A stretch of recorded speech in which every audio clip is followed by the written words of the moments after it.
Alright, attempt number 2 at making this video because my hat cam overheated. Apparently, sitting still and recording for a long amount of time, not good for an Insta360 go-to. Anyways, I've had some questions on this software. I don't know how many people are privy to this, but this is Practisim. You can get it on Steam. I'm pretty sure it's free.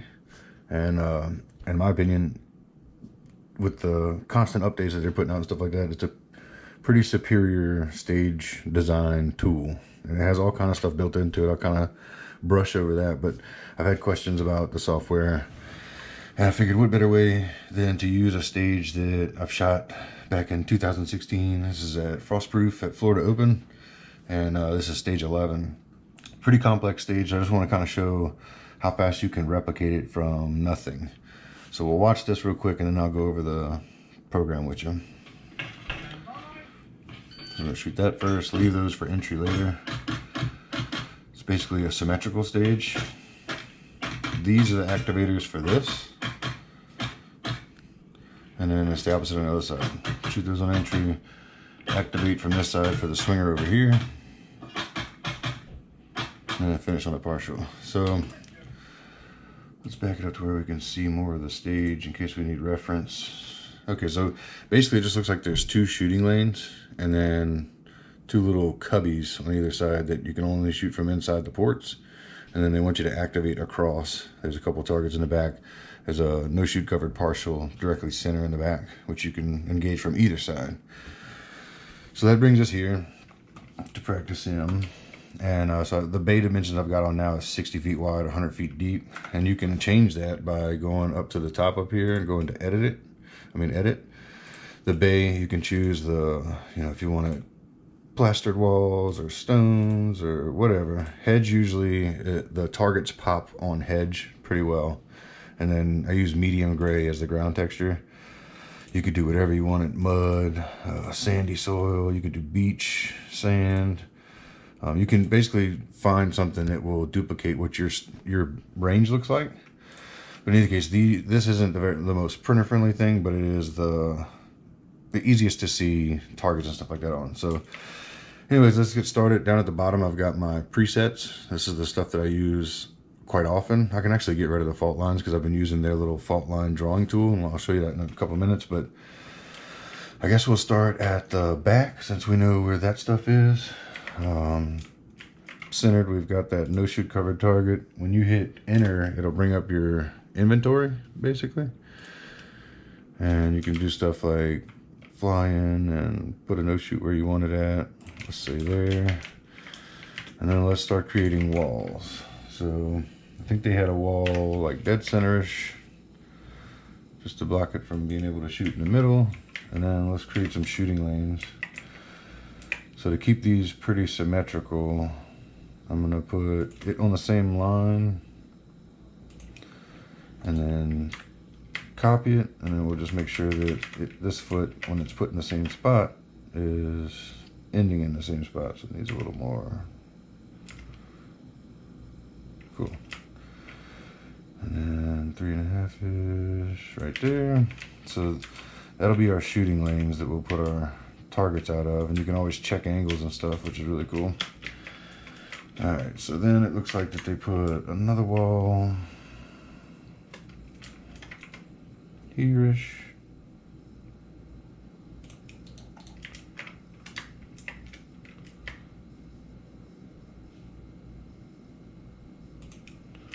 And then another wall, just to make sure you don't shoot and activate stuff through the port. This one, I believe, had barrels at the end for the swinger. So we can put the barrels to block the swinger. We can pick up our swinger and put it in. Block it from the port wall, which we can go ahead and put. 2 clicks. Let's make it 3. And then 5. 3 clicks. Put that. And then I think they had one more wall here. Bitch. just to make the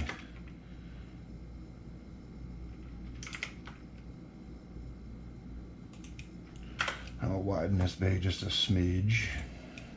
Obviously, if you were doing it to your bay, you wouldn't be able to do this. You'd have to operate within the confines of your bay. So now that I did that, I'm going to go ahead and shift and select everything just to show you how you would do this so that you don't have to rebuild the stage basically. Damn it, just make sure you don't miss a wall, because then you undo all the shifting you've already done.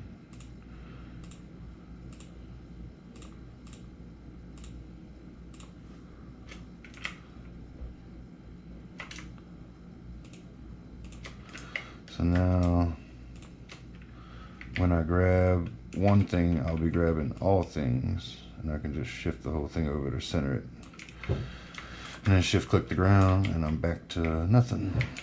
So we had an IFTSA'd popper.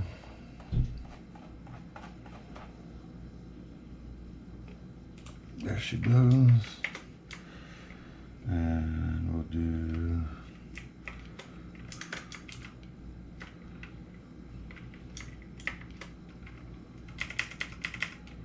something like that. We'll do another one through this shooting lane.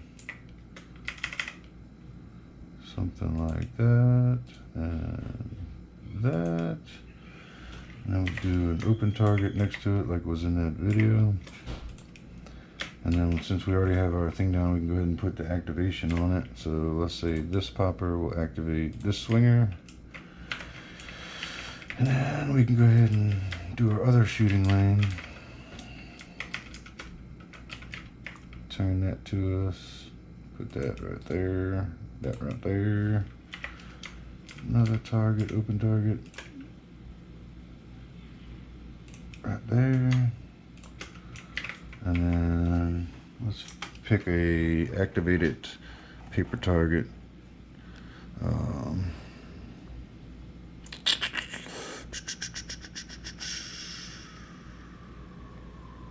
Max trap, that's what they had on it. So we'll put the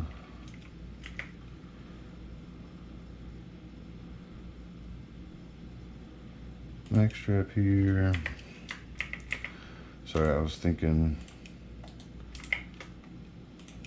about whether or not you'll be able to see those through the port. You will. So I can go ahead and extend this a little. You could use barrels, pat walls. I'm just going to use that wall so that you can't shoot it through the port. Same thing here. Go ahead and move this out some. Move this out some. Move this out some.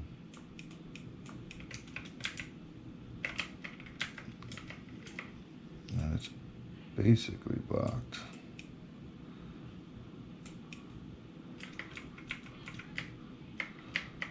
Yep. So now we'll do this, activating the the max trap. And then I think they just basically had some gimme targets over here. We had the over here, which we could put some barrels next to make sure you don't hit it through the port. Put some more gimme targets. And then they had the swinger, they had a no-shoot covered short boy, which we'll put short boy right here. We'll borrow this guy, turn him till he's flush. And then I think they had another gimme.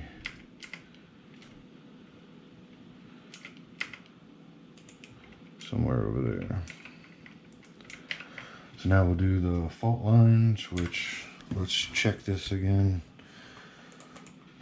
What did the fault lines look like?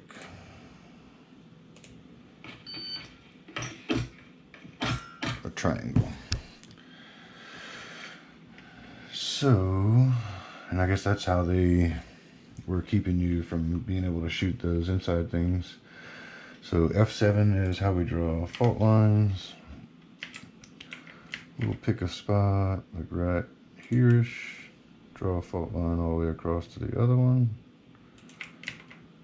and pick that fault line up there.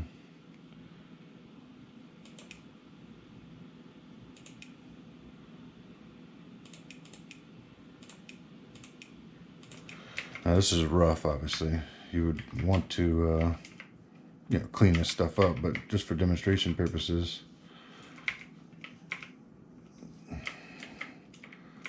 Now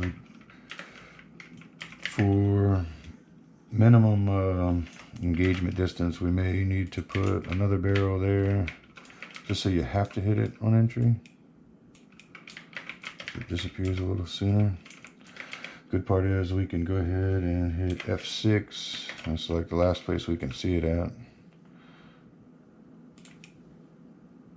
30 something feet, yeah. So we're good on minimum engagement. This one, on the other hand, 24 feet. That's actually good.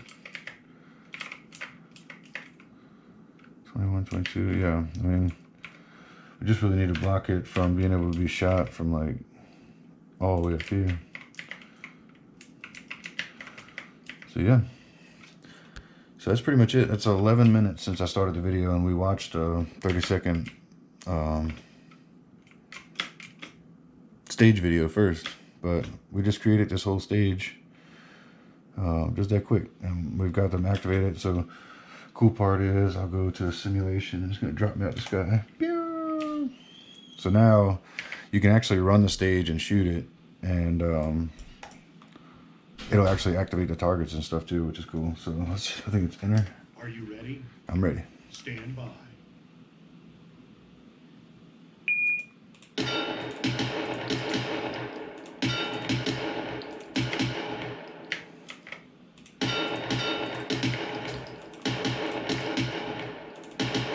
Reload.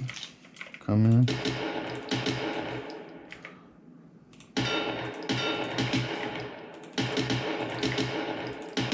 So we just shot the stage that you just saw me shoot right here.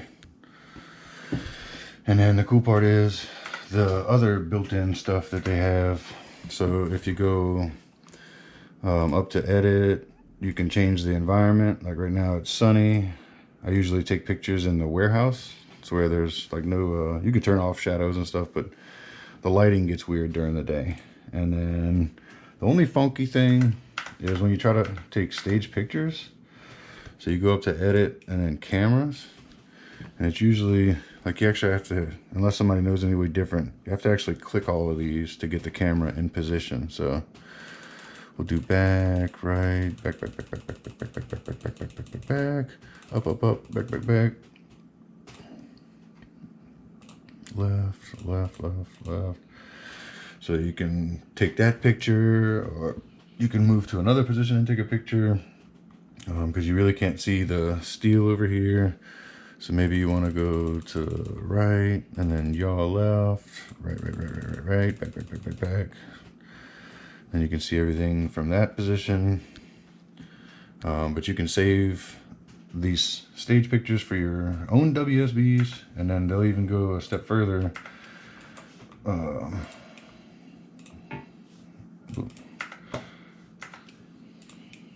You can actually do the stage briefing. You can come up with, I've never actually gone through this whole thing, but you can type up everything and it will spit out a stage briefing for the stage. We usually just do that on our own in a Word doc, but pretty neat. Under 15 minutes, we've already got where we could have sent out a picture, got feedback from shooters or the match director, and made some changes. You can save the stage. So I'll do this one as Florida Open Stage 11. And now, like, I'll show you, load a stage. I just built this one a few minutes ago. IFTSA'd Stage 1. Small, easy. Start here. Bang, bang, bang, bang, bang, bang, bang, bang, bang, bang. pretty neat. Gotta get all the way down here to shoot this guy. You can check all your sight angles and stuff. It's very, very cool. Very easy, very user intuitive. All the controls are always visible. You can adjust targets. Like I said, when you press enter, you've got a huge prop library. You can pretty much do anything and everything you want. You can even add people like on the start positions and stuff if you wanted to. Very neat. Check it out.